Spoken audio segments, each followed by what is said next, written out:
Welcome to the Aviator Zone Podcast. Aviator Zone Podcast. With your host, Captain Felipe Santiago. Flying stories, career advice, and a lot of hangar talk.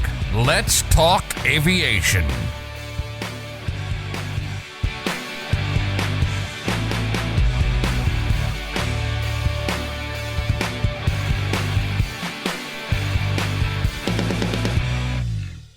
Welcome back to the Aviator Zone Podcast. Today we have a very special guest, Will Sturge. Thank you for coming to the show. Thanks for having me. So Will Sturge was one of our first students that we had at the school, and he came with a big dream, and I think that dream is getting closer to reality than we hoped when it was back then. So Will, we do have to start with a little disclaimer though before we get started on the show. So as a disclaimer, the opinions expressed by Will Sturge and myself do not necessarily reflect the opinions of the Department of Defense, the Air Force, or any of its components. That should give you kind of a hint of what we're going to be talking about today. Well, tell me a little bit about your story. What got you into aviation? What was it that kind of made you become want to be a pilot? So the whole dream for aviation, I don't know, it was just a natural desire to want to fly whenever I was a little kid. I think the first time I flew was when I was like 8 years old to Washington, D.C., and it was just the coolest experience I ever remember looking out the window of the American Airlines flight, seeing all the buildings and cars grow slightly smaller, and I thought it was the coolest thing. I was in second grade.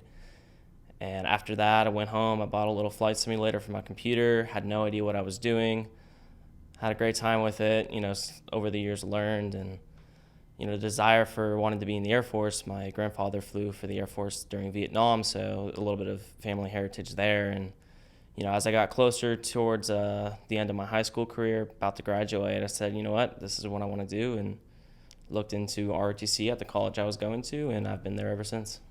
And that's kind of around the time that you came into our flight school, right? Somewhere when you were... Yeah, so I went into ROTC without having any flight experience because I didn't really know what I had to do yet. I started my flight training when I got home the first summer after my freshman year with you guys. Got it. So that's when I first started. So going back to a statement that you said, and this kind of has been ringing a bell in my head, is flight simulator. We make so much fun about flight simulators and like people at home, and then a lot of people don't want to do it in flight training. They don't want to use a sim. But a lot of people start their aviation in flight simulator. Like they start, that kind of sets the seed, and then from there on, they begin to actually go on a career. So do you think, based on your experience, that you had some advantage of using flight simulator to being a pilot, to learning to fly? Like, did it help at all? So certain things, in terms of having an idea of, how to handle an aircraft, what direction to push the yoke to go up or down or left or right, or what the rudders do, I felt like that helped. But once I actually got into the plane and was doing maneuvers and all that stuff, that all went out the window. Yeah, I think everybody thinks that you can do everything in the sim, and you can't. There's a lot of things you can do in the sim, and with good guidance is really good. But at least I'm happy because it brings people into aviation, because it kind of gives them accessibility to experience flight, and then that kind of led you to come in through our doors and get your license. So you came back from summer, and you said at that point now you had some counseling, I'm sure, and somebody told you, hey, get your license because this is going to help you achieve the goal that you want to do, right? And that goal is to... Well, sorry. What was your goal? Yeah. So my goal is to be a pilot for the Air Force. The dream is to be a fighter pilot. I want to fly F-15s, but really just anything that flies for them. How about a drone? So we actually have a preference list when we rank what we want to put on our careers, and my whole interest in flying is I like being in the plane and flying. So. Of the 4 flying jobs, drone was number 3 on the list. I had, of course, regular manned pilot as number 1, and then combat system operators as my second preference, just because I want to be in the plane. I just think it's the coolest thing actually being up there. I agree with you. I would never be able to just... I mean, don't get me wrong. If they called me and said, hey, you want to work from home, and I fly the simulator, I fly, from my computer at my home office while the airplane is flying around the country and collecting the same paycheck, I can do that. No, but I mean, I understand what you're saying. Being in the airplane and flying there's nothing like it. So for those of us that don't know, a combat system officer, is that what you said? Yeah. That's the guy that sits in the back?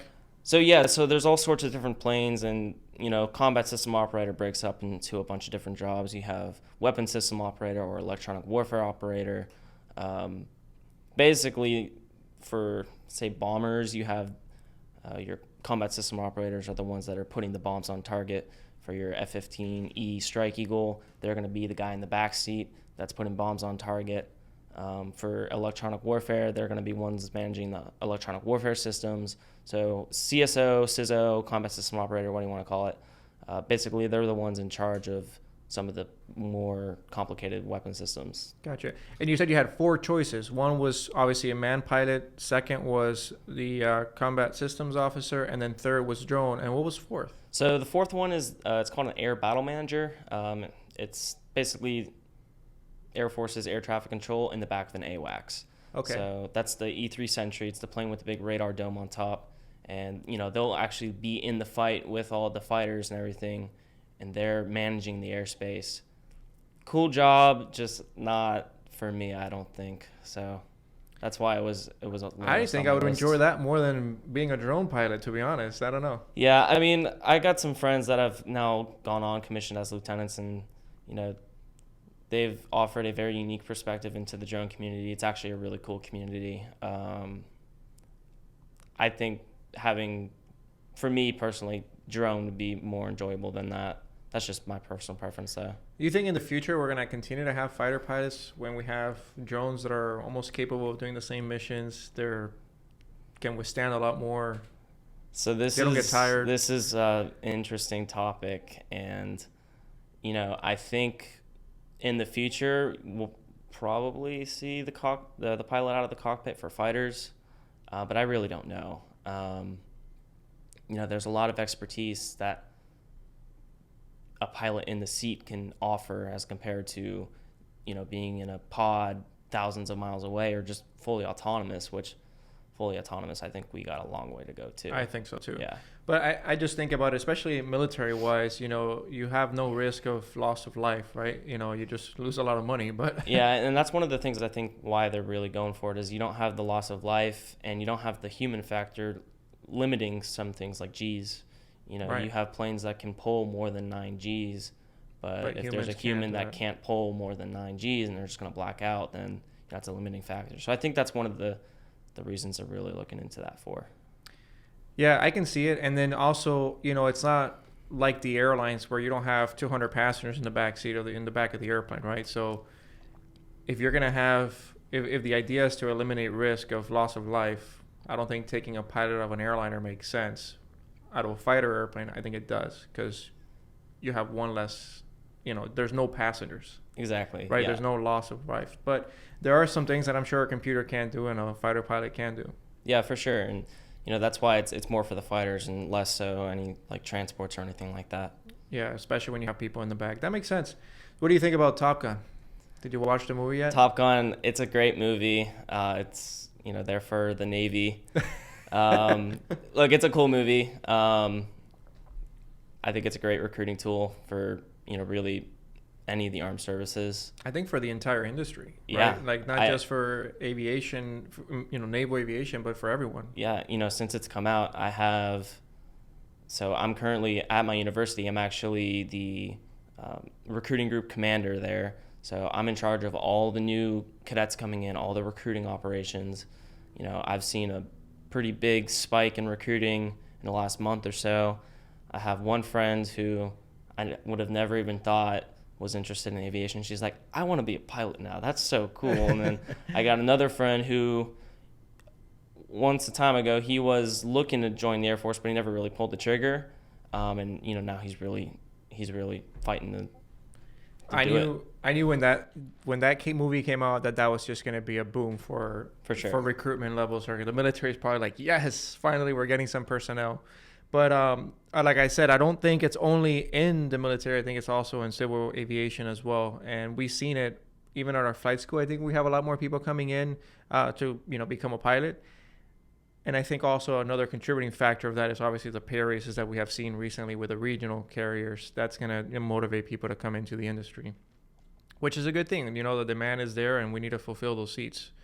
So it definitely helped. It helped both ways. It's funny because you mentioned the Navy, and I never even think about the Navy. But yeah, of course, it is a naval movie, I guess. If you think about And that's what a lot of people really don't know, because I mean, for the general public, they don't know that it's only the Navy and technically the Marines too that are landing on aircraft carriers. A lot of people who are my family friends, even some family, go, "Will you ever land on an aircraft carrier?" I'm like, "No, I'm in the Air Force." But see, You're having a bad day if you're landing on an yeah, aircraft that's carrier. a bad day. So they see a fighter jet, and as far as they know, that's the Air It's the same Force. thing, yeah. So that's why it's a really good tool. And there's a real fun thing the Air Force did with they had an ad before all the Top Guns, which was just a really great ad, which it's like just even boost the recruiting even more. So it was really cool. I gotta look into that. So you came to our flight school because somewhere along the lines you found out that this would be beneficial for you. So for somebody that's starting out today and they say, okay, I saw Top Gun, I want to be a pilot, or they just grew up with that and they want to be a pilot, what is it that they should know going through your path, right? There's a lot of paths to get to where you are right now. You can go to the academies, right? That's one way. You can do ROTC. Yep. And then that's pretty much it. No, I mean, so there's a few more ways. So ROTC and the academy are kind of the most popular ways, because the first and foremost thing is you have to be an officer to be a pilot in the Air Forces, or really any of the armed services. So any of the commissioning sources, including the academies, ROTC, or OTS for the Air Force, OCS for Navy, Marines. Really, you just got to be an officer. That's the first step. You can also apply to either National Guard, Air National Guard, or reserve units. But you still have to have a 4-year degree. You do have to have a 4-year degree, yeah. So if you're applying to OTS or any of those units, you have to have a 4-year degree, because to be an officer, you have to have a 4-year degree. So your path was the ROTC way. So you came out of high school and then you went to UCF, and you're going to UCF. You're still going to UCF right now. Yep, I'm a senior there now. You're a senior, and your major is in real estate business. Real estate and business. So you're going to school just like any other, student of UCF, and then on top of that, you do some extra activities that are required by ROTC. Yeah, and that's one of the really appealing things of ROTC is, you're a normal college student. You just have some extra responsibilities. So I get to do all the normal college student things. I'm not at an academy where it's 24/7 military life. I have my responsibilities on certain days of the week and certain times, but once I'm dismissed from that, it's, I'm a normal student. You're a regular college student. And I believe it's after 2 years is kind of that decision point once you have to decide whether, okay, I am going to commit and be part of the military, or I'm not going to commit. What's that decision point? So it depends is the real answer, and it depends for every different branch. For Air Force, usually, yes, it's your second year. So the summer between your sophomore and junior year, you're required to attend field training. It's a congressional requirement for any officer. Once you get back from field training is when you'll be contracted. So really, you have until you contract to say, no, this isn't for me. You can also be contracted before you get back from field training. And, in my case, I was contracted my spring semester of my freshman year because I was awarded a scholarship. So if you're given a scholarship, they're giving you money. They put you on contract. You're sworn into the reserves, and, you're pretty much with them unless you back out. Then you have to repay your scholarships and all that stuff. But yeah, you essentially have up to that 2-year mark. And you didn't do anything military prior to ROTC, right? You just kind of came into ROTC? Yeah, no JROTC, no Civil Air Patrol. I had no idea what I was getting myself into. We had our new student orientation day, and they told everyone to go to attention, and I had no idea what that meant at all. And I was just kind of standing there like, oh, this is going to be fun. So no prior experience whatsoever. Do you recommend prior experience? Have you, based on your experience, do you see somebody that was through, Civil Air Patrol or Air Force JROTC, do you see them kind of have an advantage on the person that comes in from day one, or what do you see? Yes and no. In my case, I think no experience actually helped me because, it made me think you really got to work for it to catch up to these people. In terms of seeing people who have that prior experience, I've seen some people where it's helped them tremendously, and some people where it's, they come in with the attitude that I know everything already, and they're not even in the program anymore. So Right. I think, and here's what I think. Of course, it's my opinion, but somebody that came from CAP or Civil Air Patrol or JROTC, I would assume that they have an understanding that this is what they want to do, right? Like this is not your first time that somebody tells you stand at attention when somebody walks into the room, right? Right face, left face. You're like, what? Do I have to do this all the time? That was me. Like, That right, was me. exactly. For me, someone that has been in CAP, I think obviously they have, or CAP or Air Force ROTC, they kind of have an advantage just because they kind of been exposed to it already. And I think it would help them on a decision. I was like, this is what I'm going to do for the rest of my life. Am I going to deal with this, or I'm not going to be able to put up with this? Because a lot of people don't have that discipline of understanding, okay, when somebody walks into the door, you're going to go to attention. That's going to be the rest of your life. You're going to have to deal with that forever. And it's not a surprise. Like, it's not like, oh, wait a minute, this is what I have to deal with to be able to do that. So I think in that case it helps. But again, I can see what you're saying as well. That person that comes in with that cocky attitude of, I know everything, and it's not good. I see that in any job field, honestly. Somebody that comes in with already some experience, it can set them back. So I think it really depends on the individual. Totally, yeah. Like I said, I've seen people who have that prior experience and know all that before, wildly successful. Some of them are pilot selects with me. They've done great. It's those, in my opinion, it's really those people that come in with that cocky attitude because they have that prior experience and says, oh, I'm better than you because you didn't do this. They're not even here anymore. Right. They dropped a year ago. Good. So. But that's, you don't want that type of attitude anywhere, really. So that's especially in an airplane. So now you're 2 years in, you're your first year. So you literally came after your first year and you started getting your private pilot's license because this gives you some type of advantage as far as qualifying, or like, what is the reason for getting your license while you're in ROTC? Yeah, so it's not as much the license as it is the flight hours. Okay. I wanted to do the license just because that was always a life goal of mine too. But if you're going to put in the hours, might as well get the license. Might as well, right? So, for Part 61, the minimum is 40 hours, correct? Mm-hmm. So, in terms of how many hours will you get extra points towards your selection is 41 hours. So, and that's recently, they just changed it. So you need 41 hours. We'll give you the maximum amount of bonus points to your score. And they could be 41 hours of basket weaving, flying around, drawing circles in the sky. If it's 41 hours in an airplane, it's 41 hours. 41 hours. 41 logged hours is all it's really you look at. So. Nice. So 41 hours. But you came into a flight school with zero experience. Other than the flight sims, of course. Other than the flight sim. So we'll give you credit for that. And then you signed up. You were a 141 student when you enrolled with us, I believe. I think 61. Was it 61? I think it was 141 because you were done very early. I should be able to pull it up, but I think it was 141. But anyways, either or, how many hours did you get your private with?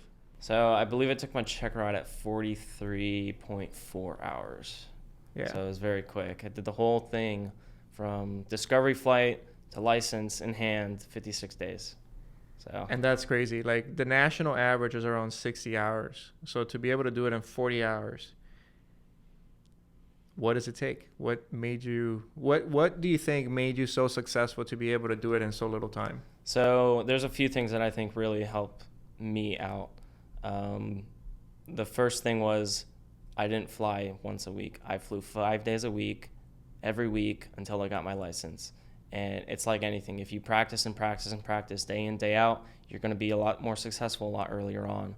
So, anyone who's trying to do this, if you don't want to do it in 60 hours, find the time, fly as much as you can, because you'll do it a lot quicker that way. I always tell everybody the same thing when they come in and they're like, well, how fast can I do this? Well, it depends on you, right? You did it in how much? How many months did it take you to get it done? 56 days. 56 yeah, days. So however many months that is, like 2 months.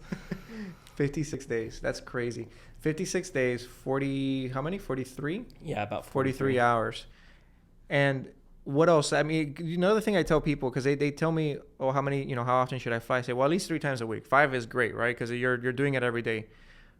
But it's not only coming here for 2 hours, flying around for 2 hours, listening to an instructor, and then going home and forgetting about aviation, right? Yep. What happened when you went home? So, that was a busy summer for me. So I actually would go straight from the plane, straight to work.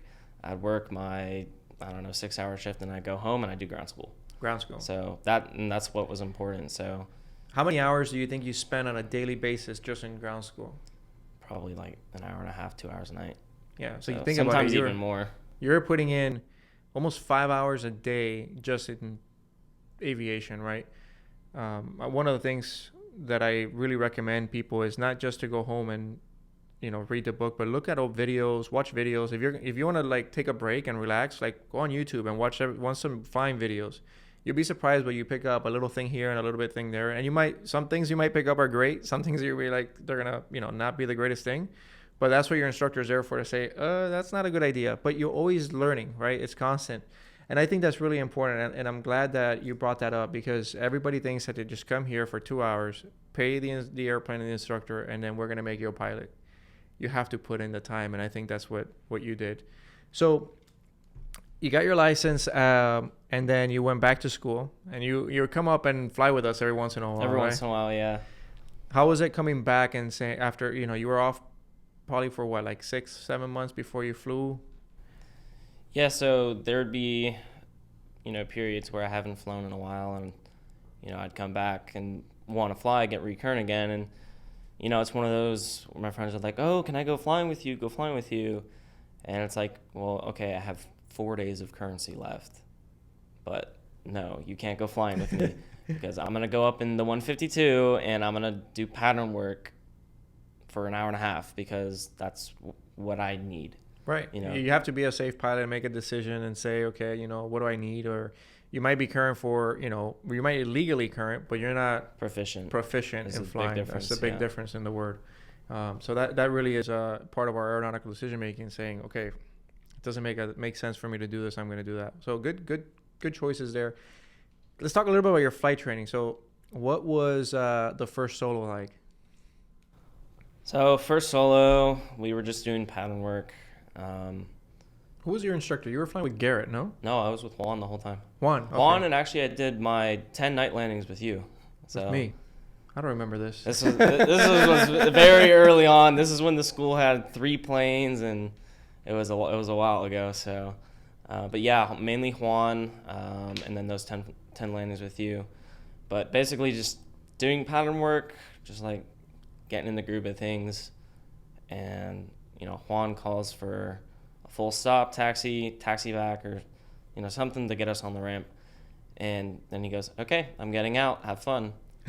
I was like, oh, okay. So it was, I kind of expected it to happen soon, but I didn't expect it that exact day.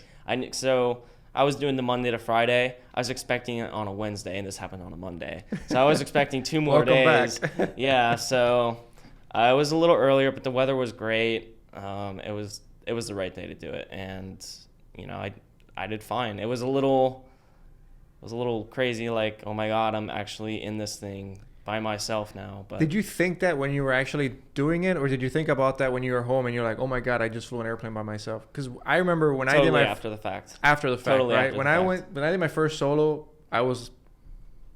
the last thing in my mind was scared. I was like, okay, now I got to do this, I got to do that, and I got to do this. First thing in mind, okay, Gump's checklist. All right, this airspeed, I'm at this point on the runway. Okay, flaps down. Did you hear your instructor talking in the background? Yeah, exactly. So. And then you get home and you're like, man, I just did this. Yeah. I just flew an airplane by myself. It was crazy. So it was a great feeling. Tell me about the scariest time in an airplane. Like, what was your scariest time in an airplane? So this was, I don't know, like my 3rd or 4th flight, maybe. Probably even earlier than that. And we were just getting into slow flight.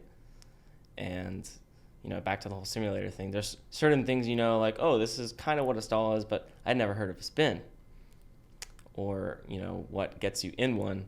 And we're doing slow flight, and I almost inadvertently put us in a spin. And well, that was a nerve-wracking moment. It's funny because everybody's afraid of stalls, and not everybody, but a lot of people are afraid of stalls, and I don't know why. I think we put such an emphasis on them, and even the word sounds bad, like your engine stalled or what, just you think of engine stalling or something, you're stalling, you're not doing something. But stalls are not that bad. Like No. after your training, you realize if you let go of the airplane recovers by itself. Exactly. There's nothing really crazy about it. Spins are a little bit different. Spins they do are require different. Spins are a little bit scarier, especially when you're low. I mean, obviously. But stalls aren't that bad. It's one thing I was like, oh, we're doing stalls. This is going to be really interesting. And then we went up and did one, and I was like, oh, that was it? Yeah. So, and then, that was in the Cessna 152. I just got checked out in the Diamond DA-20. You could barely even tell it was stalling. It was like, oh, okay, that's it? Like, really? So. Yeah, that's really cool about the diamonds. Who'd you fly with the diamond checkout? I don't remember. Did you go to stick all the way back and just kept the airplane in the stall? Did you try to do that? Yeah. That plane was actually a little hard. Yeah, so I like to demonstrate that because the nice thing about the diamond is you literally can, like, if you're coordinated, you can keep the stick back all the way back, and then the airplane just starts to shake, and she'll shake and shake and shake and shake and shake and shake, and then she'll start falling, like, maybe about 2,000 feet per minute. But it doesn't necessarily break like the Cessna's doing. It doesn't go real the nose comes down and all that. Yeah. So if you're good, you can just, like, what is it? They call it the leaf fall. I can't remember what it is, but it just basically shakes all the way down. Very different than the Cessna does. 100%. As soon as you release that control and that nose comes down, that wing is flying again. Yeah. Now, we're doing spin training now in our DA-20s. I don't know if you saw the video on our Instagram. I haven't, so I might have to look into that. Yeah, we're doing the spin training in our DA-20s, and everybody's really enjoying that. I think it's a good opportunity, especially if you're not going to be an instructor. That's not your goal. That's the only time you'll really be experienced to spin training. It's the only airplane in our fleet that we use for spins. We don't like to spin our old Cessnas. Nah, I'd imagine not. So we always we do that in the 20s, but you should look into that video. It's really cool. I have yet to spin it myself. I keep telling Juan we got to go up and fly. But he's having fun doing that. So you got your license, and now you continue going back to school. At what point did you realize, like, what your next step was going to be? Like, so you're close to graduating. At what point do they tell you this is what you're going to be doing in the Air Force, and this is what you are? Tell me about that process. This is very new to me. I'm not too familiar. Yeah. with So it. for ROTC, you spend your first 2 years learning, military fundamentals, leadership skills. That's what ROTC is really about, is developing those leadership skills, because you're an officer, whether you're a pilot in a plane by yourself or you're leading a maintenance team of 200 plus people, you're a leader. So the first 2 years are really focused on building those skills. Once you go to field training and you get back, that's when you start to focus on, okay, what are you going to do for your career? So one of the first things you do is you get your secret clearance done, which is for all officers in the Air Force. And then you start to, put your packet together for if you want to be a pilot. So in my case, I had to make sure that I had taken all the tests. Every officer has to take the AFOQT, which is the qualification test for an officer. That's a fun test, I've heard. Yeah. It's like the SATs of the Air Force, no? Yeah, it's like the SAT, ACT for the Air Force, just more Air Force-y, if that makes sense. Air Force-y. Yeah, okay. That's a new word, I guess. It just has some more aeronautical stuff. Obviously, you won't see on a SAT, like how to read an attitude indication, stuff like that. So some more aeronautical geared stuff. You also have to take your TBAS, the Test of Basic Aeronautical Skills. And then all of those scores that you get from all those different tests will go together into a PCSM score. PCSM stands for Pilot Candidate Selection Method. And basically, once you have that score, you have the ability to go up and say, hey, I want to be a pilot, here's my score. And you have to go on the rated board, which is, all the ROTC students from that class that year that want that job put in their packet, and this board looks at all these different results, and they select based off of the criteria, the amount of people that they need.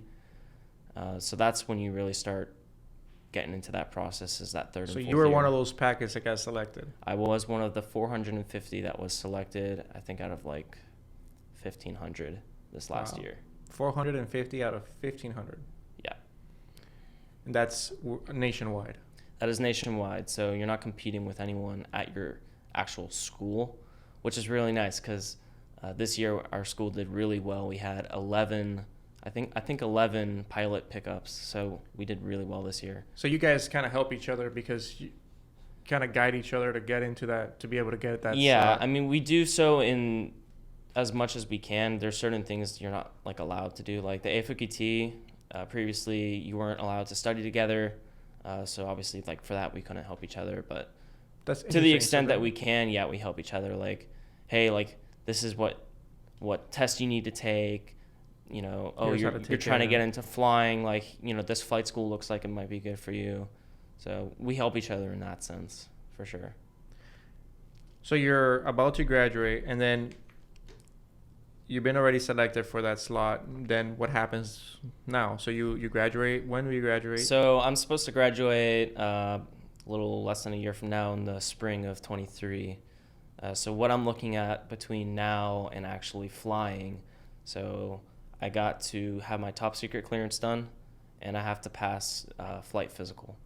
So if those both go well, all I have to do after that is graduate. I'll commission as a lieutenant, and at that point, I'm just waiting to enter active duty and get my first assignment.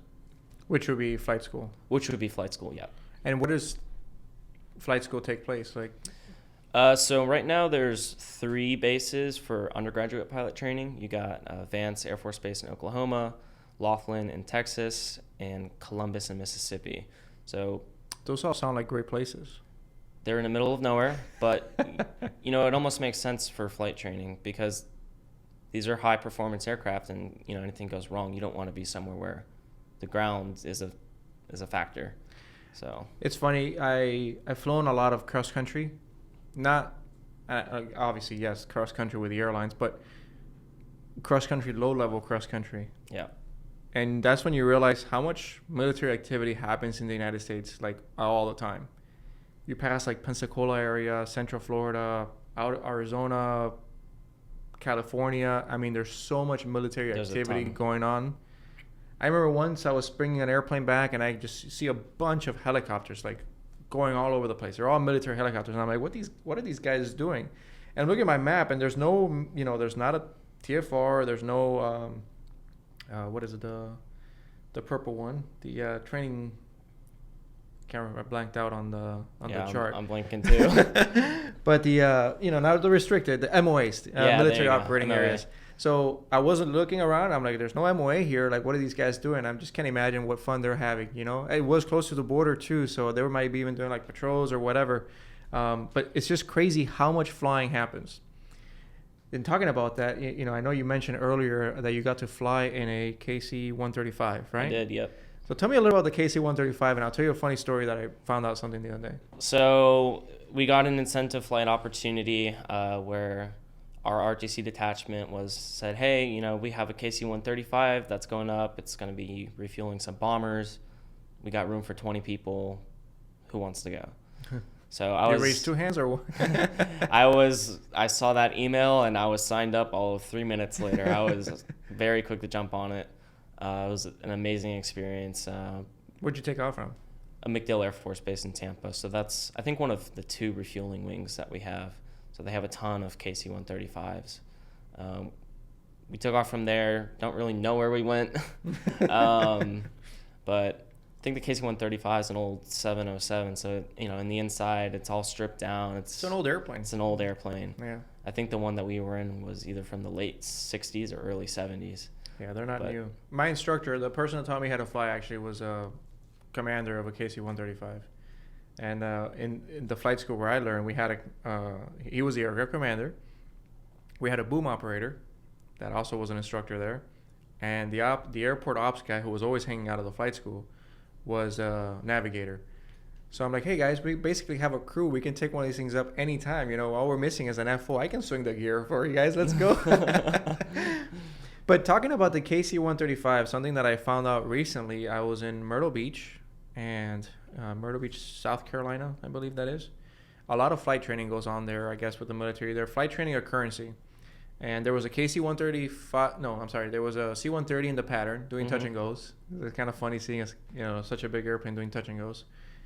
And then there was a KC-135 that had just landed. Mind you, this is a civilian airport with, airline service, and they do some flight training in Cessnas there too. But I'm about to take off, and I look and I see a KC-135 with an N number. And I'm like, a military airplane with an N number? That doesn't seem right. It's interesting. Well, I wrote down the N number, and I got back to the hotel, and I looked up the N number, and it's a civilian KC-135 that does contract work for the Navy. Oh, wow. Which I had no idea that's that the first we I've heard of that too. contracted. Cool. Yeah, that we contracted tankers to go refuel our airplanes, which is kind of crazy, but I never thought of that. Yeah, and I was shocked. Really, our military with all the amount of KC-135s we have and all the pilots that we have to contract that. Who knows, right? There's so many things in our military that we have crazy. No idea that they do. But it was very interesting to see that. So back to school. How long is school? What are you expected to be in school for? For college or for flight school? For flight school. So once you get out of school, you go to flight school. How long does that usually take? Yeah, so I think it's about a year for undergrad pilot training. It's a little longer if you go to your initial flight training or IFT. That's for people who don't have their license, and they'll actually go out to Colorado and fly DA-20s. Either DA-20s or DA-40s. I think it's DA-20s because our airplanes, our 20s that we have,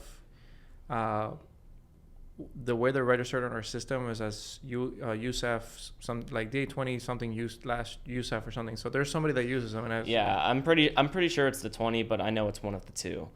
So they'll go out there for a few months. I think they do like 30-ish hours, if even that, just to get people familiar. So there's two routes. There's guys that already have a license and they go one way, and guys that don't, they go another way. They both end up going the same way, but those who don't have their license can go to the IFT first before going to UPT. Can or are required to? I'm not sure. I'm pretty sure it's required to. So you don't have to do that because you already have your pilot's license? Yeah, I actually don't have the option to. I 100% would if I could, but the way my current circumstances are, I don't have the option to go to it. So that's really interesting because talking with older Air Force pilots, they always brag about, oh yeah, we soloed with 8 hours in a jet in the military, which is how you soloed on a Cessna 152 with how many hours did you have? 13 hours. Did you feel ready? You were 100% ready? You never feel 100% ready. Not 100%, but Yeah, you felt ready, but you weren't Could I go get my license now? Could I land it? Sure. Yeah. Can you imagine doing that in a jet? Yeah. No, but what I've heard is they'd spend a lot of time on the simulators before getting you prepared. And we talked about the simulators, but. Well, my instructor was a Air Force pilot back then. I don't think the simulators back then. Oh yeah, back then that was a little different. It was a box, a black box with some instruments, and they shake it around to simulate that you're flying. But it's still crazy that those guys with so little time would jump in an airplane and go fly solo. Back then that was an interesting time of aviation. There's commercial pilots I wouldn't give a Cessna to. You don't know what is it, a T-38 that they use? Right now that's the advanced trainer. So once you go to UPT, everyone starts on the T6, which is a turboprop. That's a Texan, no? Texan 2, yeah.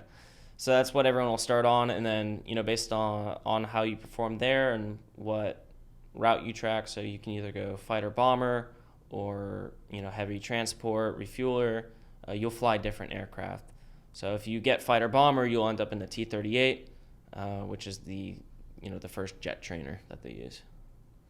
So they first put you in a turboprop and then they put you in a jet after, depending on which route you're going to go in the military. Yeah, depending on your performance. It makes sense. I mean, to put somebody from zero to boom, here's what it is. Although I've seen sometimes that if you do that and you're only exposed to that, you either crash or you fly.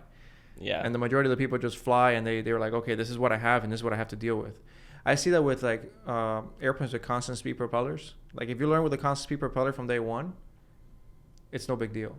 And then if you learn without a constant speed propeller, when you get into those airplanes, people are like, oh my God, 3 sticks. I don't know what to do. Yeah, it's a lot more to manage. It's a lot more to manage. But for somebody that just started, it's well, this is all I know. So it's always been there. So I just know that it's part of it. I think it kind of helps to have that. But again, it's a lot more money to fly a jet than it Yeah. is to fly a Texan around. And they spend a lot of time making sure that everyone's ready. They don't just throw us in even the turboprop. There's a lot of prep that goes into. A lot of ground training Yeah, a ton. that A ton nobody of ground wants to do in training. flight school. It's very important. It's very important. There's so much emphasis in that. Like, you learn to fly the airplane on the ground. You go practice your skill up there, but Chair flying. Chair flying. I used to sit in a hot summer inside our 152 because my instructor was like, go chair fly. So I would sit there in the hot heat, just running the checklist, just sitting there and like, going through the flows. Here's my thing. Okay, I'm going to fly the pattern. I close my eyes. Okay, I beam the numbers, gas, undercarriage, mixture. I did that so many times that when I got on the airplane, it was just like, okay, close my eye. I didn't have to close my eyes. Obviously, you don't want to be closing your eyes when you're flying, but it was already there. I didn't have to look to where the flap handle was because I would reach for the flap handle. You just know where it is. I had the muscle memory. I knew where it was, right? I didn't have to look, oh, where's the flap? Oh, there it is. Because in that time, you're a pilot. You look down to look for the flaps. You flew 2 miles, and the airplane is in a 30-degree bank, right?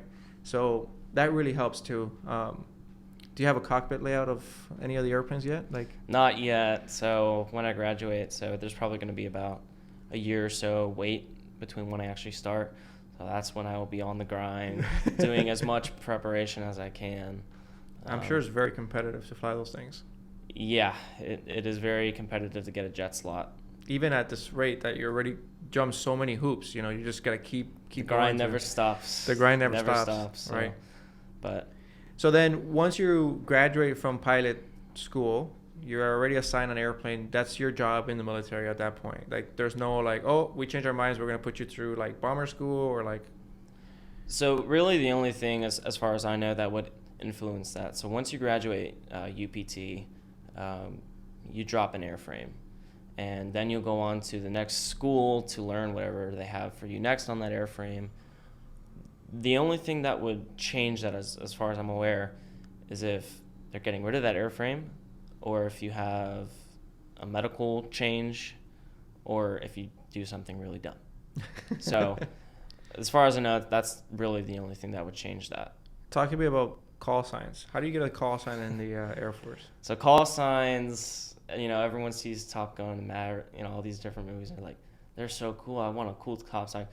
Nobody gets a cool call sign. Top signs are a tool used to humble pilots, and they're usually an insult or an acronym that is, meant to humble you, because at the end of the day, you're still a pilot. You can still mess up, and if we have to humble you for doing something dumb, sometimes the call sign is a good way to do it. I have cracked up in the airplane flying through Pensacola area with ADS-B. You can actually see the call sign that they have on these airplanes. And I'll see if I can put it up on the podcast here on the video. But you see the call signs that they give the guys when they're flying around, and they're training. They're all trainers. So I just crack up because I know that those call signs have a meaning behind it, and somebody must have done something dumb that they earned that call sign. It's not a cool call sign. Yep, there's a story I know from a different podcast I heard one time. Guy's call sign name was Buck, and that's because he hit a 12-point buck with the plane while he landed. Nothing that you can avoid because obviously you can't see the deer, but it happened, and that was the story for it. So for the rest of his life, he's gonna carry Buck. Yeah. So it's not something you choose. It's not something you have a say in. And if it is something you try to have a say in, they usually will give you something even worse. So at what point are you baptized with that call sign that they print your tag and your tag says Buck? So I've heard different things. I'm not in a unit or anything yet, but I heard it can really change actually from unit to unit. So you may not be baptized with one call sign your whole life. Oh, so it changes sometimes from... Yeah, so, if you go from one unit to another and they find a reason to give you another call sign, sometimes you can get another one. As to my knowledge, we'll hopefully find out in a few years here. We'll let you know. I'm curious to see what your call sign is going to be. Oh, I am too. I am too. Yeah, no, I find that always so interesting. And I really hope I can show you guys, because the stuff that you see flying around there, I'm like, oh, I wonder. I have a feeling I know what you did to earn that call sign. Well, so you're almost there, man. Like I am so happy for you. I'm so happy that you came through here and you did it so successfully. We use you as an example all the time when people tell me, oh, but can it really be done in 40 hours? And the answer is yes. It really depends on the person and it depends on your commitment. There's still the possibility of being able to do a private pilot in 40 hours. And you were an example of that. 43 hours. Okay, 3 hours more. One of them wasn't a check ride, so it doesn't really and the make 3 hours was just because I needed like more solo time to satisfy the requirements. Right. So I'm sure you would have been able to do it with less, but 40 hours, 43, I'll be very happy with that kind of thing. It was great. Not a lot of people can say that in today's world. But again, I think it was because you had a mission and you were out to get it, and that's what you did. So I'm glad that you were able to do that. Good teaching too, so it helped. Yeah. Juan screamed a lot. Juan was a great instructor. He was great. I think it really matters too if your instructor cares. Yeah. And that's one of the things that we look at here. You not only have to be a good pilot to be an instructor here, but you also have to care, because we want to talk about stories like this. Not, oh yeah, we billed him 100 hours. No, we want to brag about the guy that got it with 43 hours. And there's been so I've flown with I think 4 instructors ever. 2 of them here, 2 of them not here. The other 2, I mean, it's very important who you pick, because those other 2, I know for a fact that I would not have been able to do it in 43 hours, because it was a clash of personalities. It wasn't great. But here I was lucky to find. I did great with Juan.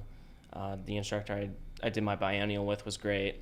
So I was fortunate to find that. Yeah, again, I think it's really important who you pick and the place that you pick, and that they care for what your goals are, not just for their personal gains. For sure. And I tell my instructors too, it's like, look, I know you want to be an airline pilot. I know you want to get 1,500 hours. But when you're here for those 1,500 hours, you better give the best that you can, because one day you were there and you wanted to have the best that you could have. So that's what we expect from them. And I think you were an outcome of that. So, Will, I'm very happy to see you fly a military aircraft at some point, hopefully in a seat. I prefer you flying than being in a drone. That's the goal. And are you planning, so before we close here, do you get to pick your unit? Like, do you get to bid like what unit you want to fly with? So once you have your airframe, I'm not really sure if you get to pick where you go. You do get to put preference in for what airframe you do want, but it's only preference. Nothing's really guaranteed. You can kind of gauge it a little bit if you get the plane you're looking for, or depending on what plane you get, because there's only certain planes at certain bases. For example, if you somehow get the B-2 stealth bomber, well, you're going to Whiteman, because that's the only base that has B-2s. So that's kind of, as far as I know, the only way to really gauge it. Would you want to be in Homestead? So Homestead in the future maybe, but Homestead is a reserve unit, and I can't go reserve quite yet. Okay, so that'll be like a retirement thing. Yeah. So since we have to commission active duty, there's no real way I think I could end up at Homestead. Gotcha. But in the future, once I'm hitting close to that 20 years and retirement's looking real sweet, maybe. You're gonna be a captain for the rest of your life, or you're gonna? We'll see. We'll go as far as they put me. That's the goal right now. I'm looking at wanting to do like 20 years.